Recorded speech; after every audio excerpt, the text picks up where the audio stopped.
Okay,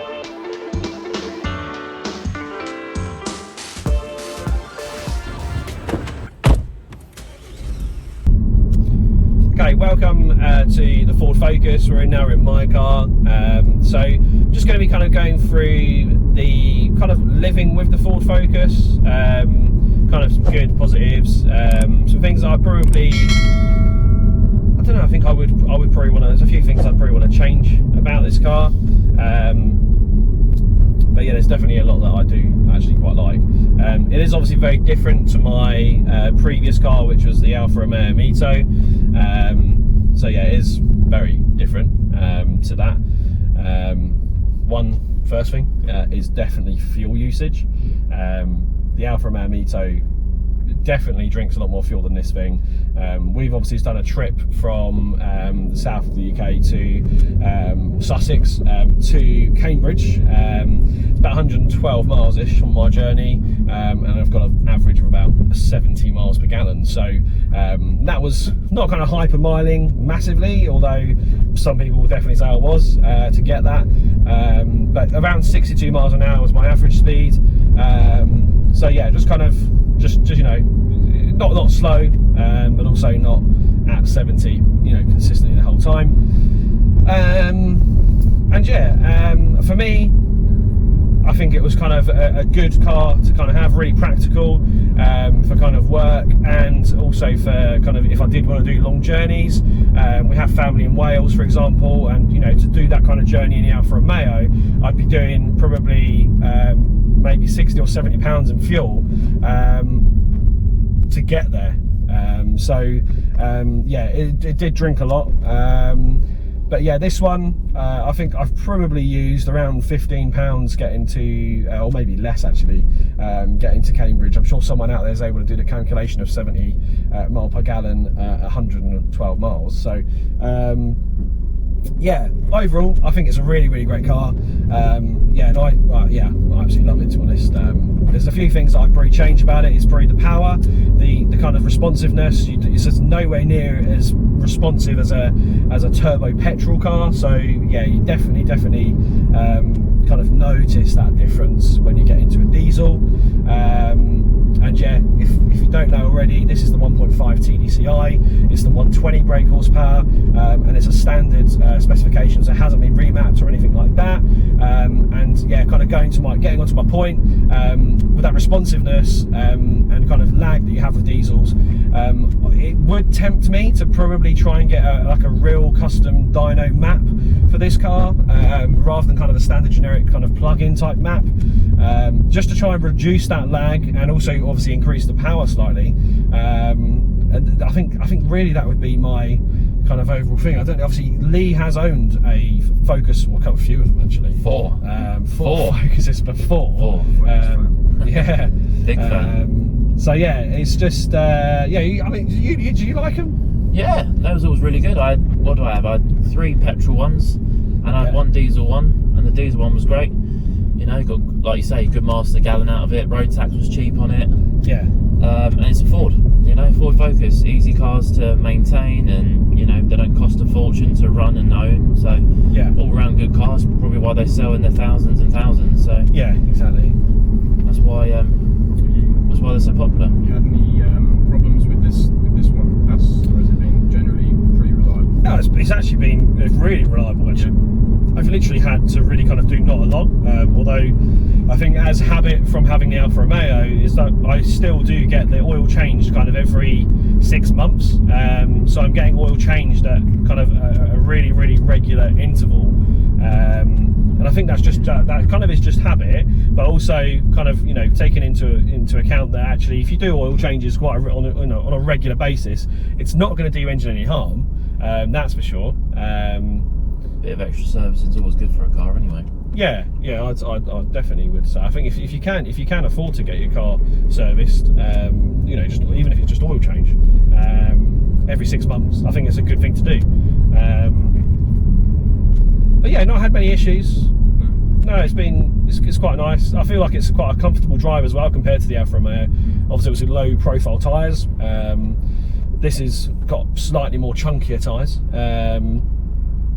And yeah, just I think kind of an overall quite a comfortable kind of car in terms of, you know, financially and also when you drive it as well. They're not expensive to, you know, buy. They're not like, you know, they're not a Mercedes or a BMW kind of price, but yeah, they kind of do the job, and I feel like they do the job quite well. What's one thing if you wish this car hasn't got that it would have? What's the one thing? So yeah, I think kind of going back to the power. Power, yeah, more power. I do think it does lack that power. Although, how many bhp is this one? It's 120. Okay. Yeah, so it's the 120 brake horsepower, which is the standard spec for the 1.5 TDCi. And yeah, obviously there is a 2 litre TDCi version that you can get as well, which I think is 160-ish brake horsepower. Is that the ST? No, because they actually do one slightly higher than that as well. So if you go for like a, you know, if you get an ST3 that's got a diesel engine, then that has, I think, 210 or 220 brake. So it's kind of like, it is a 2 litre block though, so I think it's the same 2 litre TDCi, but possibly obviously had a, you know, an actual map completed on it. And did we notice there, the ladies and gentlemen of YouTube, that Hassan said that it was an ST3? Now, before you all get on the comments, we all know that it's not an ST3, it's an ST Mark 3.5, and ST 1, 2 and 3 are trim levels on STs. Yeah. That's what they are. So yeah, save the comments, but yeah, so yeah, I do just think power really. I think the functionality of the car as well in terms of like specification. This is the titanium model, and this has things like, you know, it's got the climate control, cruise control. It's got the automatic lighting. It's got automatic wiper. Sync 3. Yeah, sync 3 entertainment system as well. With the maps, you've got Android Auto and also Apple CarPlay as well. So kind of comes quite standard with the sync 3. Obviously newer models now are getting kind of sync 4 kind of going into them, and that is a much bigger kind of console and screen, and they're in things like the brand new Ford Focus has that. But don't you find every car manufacturer nowadays has just got a big screen in? Every new car that comes out has got a big screen. They get bigger and bigger. It's so common. Yeah. And obviously some of the new ones are still quite laggy though, I find. Whereas I've seen the video on the sync and it's pretty snappy, isn't it? Yeah. And like, so actually, yeah, I think the processor on this, I do find actually is the processor on this this kind of entertainment system actually is really quick. So when I connect up things like the Apple CarPlay, if I go onto a map like, let's say, Waze for example, then yeah, you know, there is no kind of lag in the movement. You know, if you get like jittering movement, like bit, yeah, there's no kind of, you know, jittering movement basically. It's really smooth. Yeah, so I quite like that. And we are in some next level traffic here. Yeah. This is terrible. Oh, yeah. Stationary. This is not good. Although you can't see it on the film, but in front of us to the left is parked is a new X5. I can see it. And that is very. I can see it on one of the cameras. Oh yeah, it's on that camera there. There we go. You'll see it.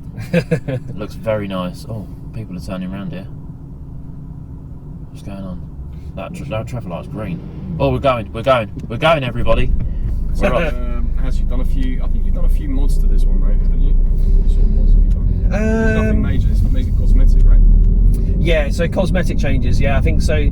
If people have been following the car, there is really just some minor changes. Basically, just putting in the airbox. I just slightly changed the airbox to like an ST or like RS type style airbox. Doesn't really do much in terms of difference, or I don't think anything at all probably. But yeah, just kind of allowing that kind of extra air breathing. I may at a future point actually get like an aftermarket kind of air filter, pretty like I think you've got one in yours. Hypercross one in mine. So I think I think at some point I might consider going to do that. But yeah, it's all about just kind of what I want to get out of the car, and I think the main thing for me is probably the next big change I think for myself with the car is probably going to be looking at getting a custom map for this car, getting on a dyno, proper tested. I really just don't want to have one of those kind of plug-in type maps. No, not really. So yeah. And I really want to be able to kind of assure that I'm going to maintain this MPG as well. I know a lot of people say, you know, remaps will give you more, but actually if I'm producing 70 MPG now, I don't see how I could produce more probably. I mean, my car's almost going to be electric if it produces more, surely. It'd be amazing if you get more than 70 miles to gallon out of this car. Honestly, it will. But yeah, overall I really enjoy the car. It's quite an enjoyable drive.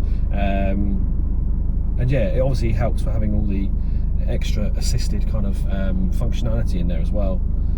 Things like the climate control, the hill hold. Yeah, it's good. It doesn't feel like it's lacking anything inside, for sure. Yeah. I mean, if you was being fussy, you could say heated seats, I suppose. But yeah. So that would come in things like the Titanium X. Yeah, Titanium X model, where you get the rear camera for reversing. You also get the front sensors as well as rear. This has just the rear, yeah, there's a couple extra things. I think you get the screen washer things at the front as well. Yeah, the xenon type lights. The puddle lighting as well, and the mirror lights, that sort of stuff. The courtesy lighting. Yeah, there's a few more things, isn't there, on a Titanium X? But like you say, it's nothing you're going to miss, really. Yeah, no, absolutely. It's really nothing I would miss. Obviously, some people just might like those kind of outside type exterior kind of look to kind of add on. But yeah, for me, no, this works really well. Yeah, enjoy the car. So if someone was looking to get one of these, you know, from your experience and getting to know the car now, what would you advise them to look out for in terms of like weak points and common fault areas? Are there any common fault areas, or is everything pretty much so? There's a few, and definitely people who know anything about the Ford Focus. There is definitely a few, and I think it goes without saying it is a Ford, so you should I think expect to find something. Fix or repair daily. Yeah, there's many names for these things. But yeah, the main thing for me, I think, actually is door seals. Door seals are a big thing with the Mark III Focus. Really? If I tell you this now, and then anyone who's driving around sees a Ford Focus Mark III, or even a 3.5, I've seen it on this exact model, where people have bits of the rubber door seal outside of their door. I've seen it so many times, just flapping around, a bit of rubber door seal outside of the door, and it's literally because they come off. And from what I have seen, mine are actually really fine. But from what I've seen is that actually they are almost just like an adhesive. They're not like, they don't go into anything. So like they're just stuck on. They're literally like adhesive on. Yeah. So I'm guessing maybe people kick them when they get in the car or something. Exactly. They knock them or stuff them, and you know, over time, they do. I think this is the reason they just come off. There's no because I think sometimes, I think in the Alfa Romeo I had on the seals on the Alfa Romeo I had like a ridge they went in. Yeah. Whereas this doesn't have anything like that, so there's nowhere for it to actually position itself or go against. So yeah, it's just kind of free floating with just adhesive basically. We're definitely in some heavy traffic today. Some bad traffic here. This is not good. Cambridge Central traffic. Don't recommend it. Don't recommend sitting in this. Busy. Very busy.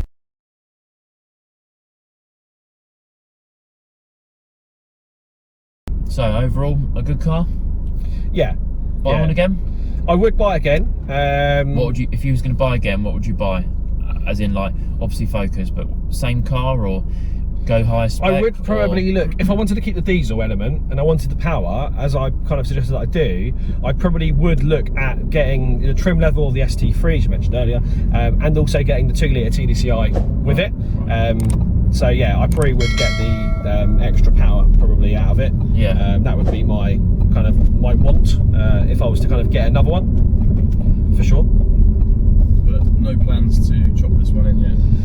It's doing everything you needed to do. Yeah. Ticking all the right boxes for you. Yeah, this one's definitely kind of doing all the things that I kind of need it to do. Yeah, absolutely.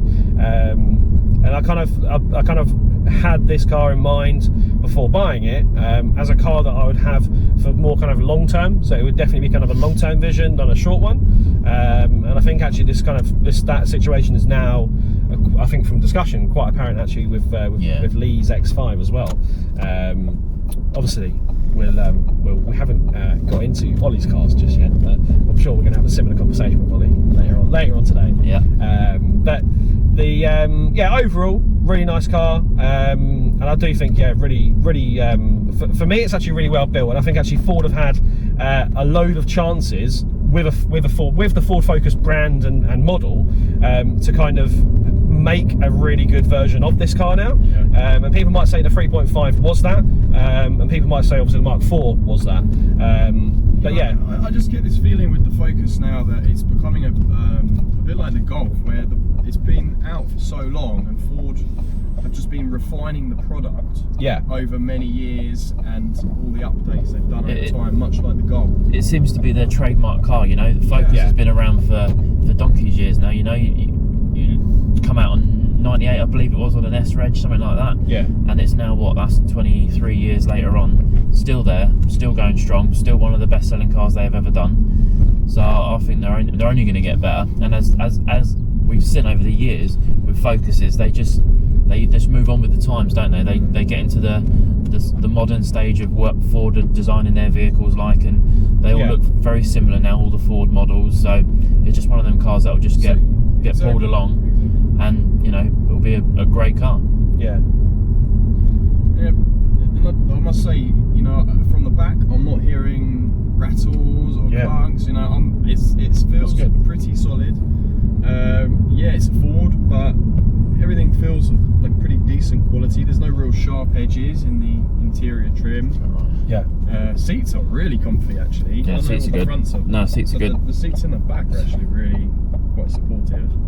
I don't know if there's like a particular model that might have different seats. Maybe. Yeah, well, I bet Titanium X, you've got leather and stuff in that, and and ST is obviously the Recaras that they use. So and I had ST seats in my Focus, and that was, they were amazing. Lee, you're about, what, you about 6 foot? About 6'1" I am, You're I think. About 6'1", you've got plenty of leg room. Plenty of head and leg room there. Yeah, I'm not struggling. You've got a slightly sloping roofline in the back, but I think you'd be alright with headroom as well. It's alright for you, because you're short. If you're right, it's certainly right, mate. Like even with the sloping roofline, I think headroom's no issue in the back for tall people. So.